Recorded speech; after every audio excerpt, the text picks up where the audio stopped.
Let's say you wanted to buy this Primark t-shirt. If you're shopping on Primark's website, you'll quickly discover that you can't. Over the past 10 years, e-commerce sales have more than doubled. But last year, European fast fashion retailer Primark made $9.5 billion in sales revenue without a single penny from online shopping. We made a very clear choice, and our clear choice is bricks and mortar. This comes at an uncertain time for struggling clothing retailers. Retailers like Forever 21, JCPenney, and Neiman Marcus have closed stores and filed for bankruptcy. And while a UBS report shows up to 80,000 retail stores will close in the next 5 years, Primark plans to expand to 60 stores in the same timeframe. Is driving 2 hours from Toronto to Buffalo to shop at Primark worth it? Heck yes, I used to fly 6 hours to do so. So how is Primark expanding without online shopping? This is the economics of Primark. Fashion retail is incredibly competitive, more so than ever. There's not many players, especially in fast fashion, that are making fat margins. Pretty much the thinking everywhere is that you have to have this online presence. But online shopping is actually incredibly expensive for retailers. You have to have a logistical hub from which you would dispatch the goods, and then you'd probably have a local distribution centre from which you have to do last mile delivery. Each step of that just is an extra layer of cost that just eats away at the margin, which in fashion is very, very slim anyway. But the real killer for e-commerce is that somebody who buys something on the internet is far more likely to return that product than somebody who goes into a store. Returns are one of the biggest profit losses for online retailers. On average, processing a return for $100 worth of merchandise bought online costs a company $26.50. For years, online retailers just ate these expenses. Only now are more of them deciding to pass the cost back to the consumer. Primark have just said right from the beginning, we don't think we can make money out of e-commerce. We're not even going to try. We're going to focus all our resources on the physical store and protect our margins. And that wasn't an issue for the retailer until... Now Primark is expected to close all 189 of its UK stores tonight, and it doesn't have an online offering to fall back on. E-commerce was a lifeline for a lot of retailers during the pandemic. They couldn't open their stores, but they were still able to make some sales on the internet. But Primark didn't budge, even as consumers urged for it to offer online shopping, and even after its revenue dropped by almost £2 billion. And I think their confidence in this model of having no digital sales and only using stores, I think, was probably shaken by the pandemic.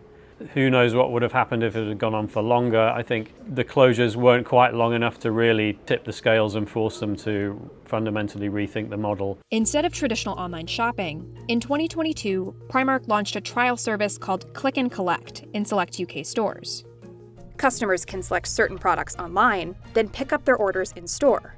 So Primark still has some costs to maintain its website, but it's cheaper than running a true online shop.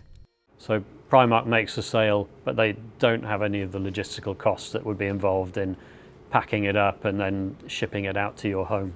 And there's another bonus for Primark. Since the customer has to go inside to collect their purchase, they're likely to browse around and maybe even buy more. They make the sale online, but then they have a good chance of making some extra sales when that person visits them. Consumer psychologists call this shopping momentum. Essentially, once you've already decided to make a purchase, it's easier to justify adding more to your cart. It always feels just overwhelmingly busy with people who are in there looking for bargains. And it's not just clothing. Primark lures consumers with beauty, home, and travel products similar to a department store. What we like to say about Primark here in the US is that, we're all treasure without the hunt. So customers may go in for a new t-shirt and leave with a suitcase. But a Primark that I can drive to and don't have to fly to is a dream, because that means there's no limit to what I can buy and bring home. To carry this vast selection of items, Primark finds large retail spaces because it relies on selling a lot.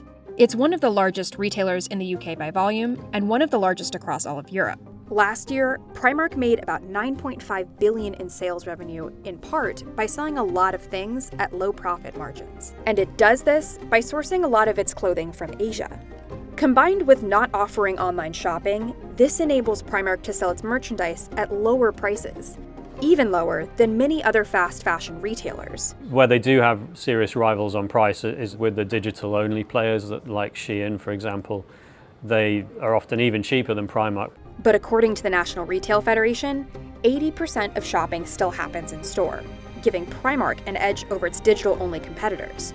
Even so, its in-store shopping model got off to a rocky start in the US.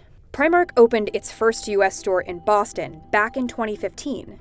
Although it was already popular in the UK, its US expansion started slowly. Over 4 years, it opened 9 stores. After years of experimentation, Primark learned it would have to change to succeed in the US. When we first opened, we took a similar store size that we would have had in Europe. But when Primark opened its stores across the Northeast, it struggled to find the right store density. What they found in the US is that retail is so much more competitive. There's a lot more retail in downtown areas in the US than there is in the UK, for example. So you just can't support a massive store. It's just not possible to get enough revenue for the size.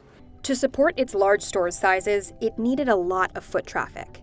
But unlike the UK stores, which were located in constantly busy areas, US stores were mostly in malls, where, during the week, foot traffic dwindled. We learned that actually 35,000 square foot of retail selling space is actually the sweet spot for us. They didn't face the commercial pressure that a publicly owned company might have faced to suddenly open 100 stores and get really big really quickly and then possibly risk disaster because they hadn't thought it through. The culture of Primark has always been to take our time and to test and learn, and we've done that in every country where we've introduced the brand. This wasn't about, growing market share at all costs. And the overall retail market is shifting. Online shopping hit a peak during COVID, but now growth is beginning to slow as people return to stores. And I think that's never been so important as it is since we came out of COVID. I think there has been a massive rediscovery of being in malls, being together, physical shopping. And I think as a business that took the decision a long time ago to have that as our core strategy, has continued to allow us to be successful.